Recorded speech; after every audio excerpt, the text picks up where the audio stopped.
Hello everyone. నేను రీసెంట్గా మనసు ప్రశాంతత కోసం ఒక పార్కుకు వెళ్ళటం జరిగింది.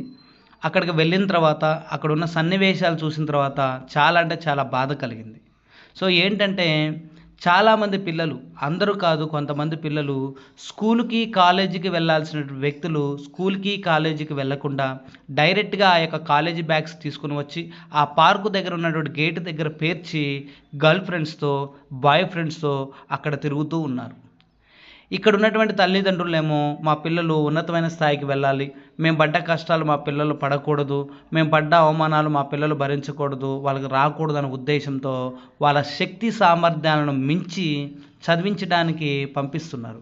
కానీ ఇక్కడ పిల్లలేమో వాటన్నిటిని మర్చిపోయి తల్లిదండ్రులు కన్న కలల్ని చంపేసి దానితో పాటు వారి జీవితాన్ని కూడా, వాళ్ళ వయసు 20, 22, 23, 24 సంవత్సరాల పిల్లలు, అలాంటి పిల్లలు తాత్కాలిక ఆనందాల కోసం శాశ్వతమైనటువంటి జీవితాన్ని, ఇంకా ఎంతో ఉన్న భవిష్యత్తుని నాశనం చేసుకుంటూ ఉన్నారు.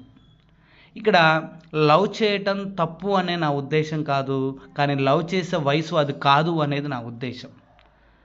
అంతగా నిజంగానే లవ్ చేసి మ్యారేజ్ చేసుకోవాలనే ఫీలింగ్లో ఉన్న వాళ్ళైనా ఎవరైనా ఉంటే వాళ్ళు జీవితంలో సక్సెస్ అయిన తర్వాత, అంటే ఉద్యోగంలో ఒక మంచి పొజిషన్కి వచ్చిన తర్వాతనో, వ్యాపారంలోనో స్థిరపడ్డ తర్వాతనో, ఒక సంపాదన క్రియేట్ అయిన తర్వాత, ఒక స్థాయికి వెళ్ళిన తర్వాత, అప్పుడు లవ్ మ్యారేజెస్ని చేసుకోవడానికి, ఒకవేళ చేసుకున్నా కూడా 99.9% కరెక్ట్ అవుతుందేమో, కానీ అంతకు మించి ముందు తీసుకునే నిర్ణయాలన్నీ కూడా జీవితాన్ని అంధకారం చేస్తాయి.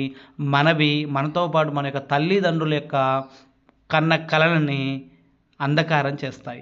కాబట్టి దయచేసి తల్లిదండ్రుల యొక్క పేరుని పెంచే వారిలాగా మనం ఉండాలి తప్ప, వారి యొక్క కన్న కలల్ని, వాళ్ళ పడ్డ శ్రమని ఉపయోగం లేకుండా నిరుపయోగంగా చేయకూడదనేది నా భావన. చాలామంది ఇలాంటి పరిస్థితుల్లోనే ఉన్నారు.